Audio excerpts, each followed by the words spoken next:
Mixed vegetable పప్పు చేయడం కోసం టీ తాగే గ్లాస్తో ఒక గ్లాస్ కందిపప్పు తీసుకున్నానండి. ఇప్పుడు ఈ పప్పుని దుమ్ము ధూళి పోయే వరకు మంచి నీటితో శుభ్రంగా కడుక్కోవాలి. దూరంగా పోనీక ఉంటాగా నీ వెనకాలే రాని సాయం. 2 సార్లు శుభ్రంగా కడిగేసిన ఈ పప్పులో ఒక గ్లాస్ మంచినీళ్ళు పోసి అరగంట పాటు నాననివ్వాలి. ఇప్పుడు ఈ నానిన పప్పుని స్టవ్ పైన పెట్టుకొని 1/2 స్పూన్ దాకా పసుపు వేసుకోవాలి. అలాగే ఒక చిన్న వెల్లుల్లి రెబ్బ వేసుకొని ఒక పచ్చిమిరపకాయని ఘాటు పెట్టుకొని అంటే పొడవుగా చీల్చి పప్పులో వేయాలండి. పప్పు ఉడుకు పట్టాక నేనైతే పొంగు తీసేస్తాను. ఎందుకంటే ఈ పొంగు వల్ల కూడా యూరిక్ యాసిడ్ ప్రాబ్లం వస్తుందని ఎక్కడో విన్నాను. అందుకేనేమో మన పెద్దవాళ్ళు అప్పట్లో పప్పుని కుక్కర్లో ఉడికించకుండా గిన్నెలో ఉడికించి పొంగుని తీసేసేవాళ్ళు. ఈ పప్పు ఉడికేలోగా మనము మిక్స్డ్ వెజిటేబుల్ పప్పుకి కావాల్సిన వెజిటేబుల్స్ ఏవో చూద్దాం. నేనైతే ఇక్కడ నాకు నచ్చిన మా ఇంట్లో ఉన్న కొన్ని వెజిటేబుల్స్ని తీసుకున్నాను. ఇవే కూరగాయలు తీసుకోవాలని రూల్ ఏం లేదండి. మీ ఇంట్లో ఏ కూరగాయలు అందుబాటులో ఉంటే అవి వాడుకోవచ్చు.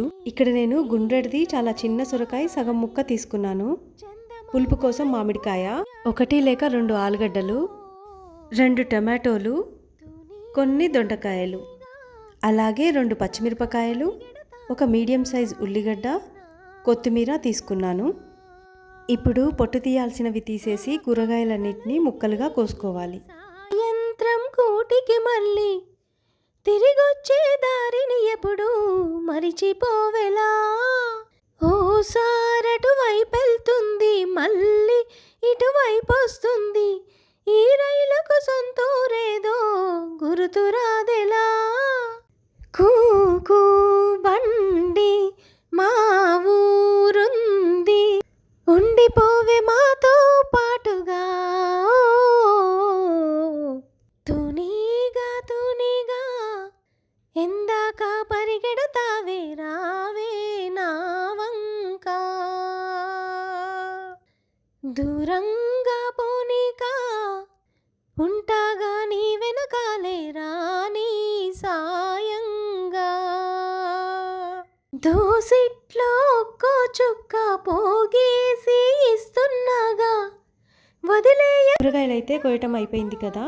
ఇప్పుడు మనము పప్పు ఎంతవరకు ఉడికిందో చూద్దాము.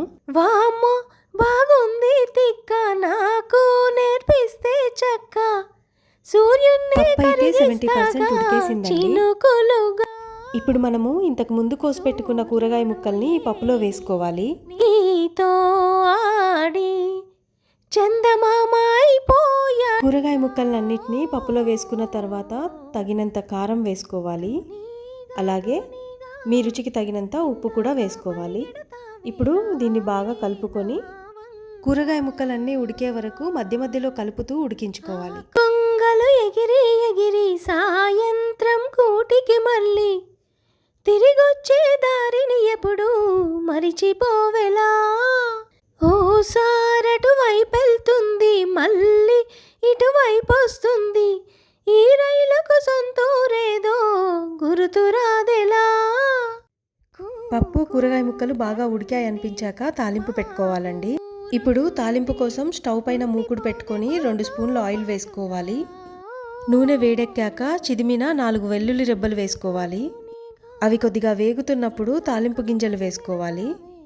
తాలింపు గింజలు చిటపట్లాడాక 2 ఎండుమిరపకాయలు తుంచి వేసుకోవాలి. అలాగే కరివేపాకు కూడా వేసుకోవాలండి. ఉంటాగా నీ వెనకాలే రాని. ఇప్పుడు ఈ కరివేపాకు బాగా వేగిన తర్వాత ఈ తాలింపునంతటిని ఉడుకుతున్న పప్పులో పోసి ఒక్కసారి కలిపి పప్పు పైన మూత పెట్టుకోవాలి.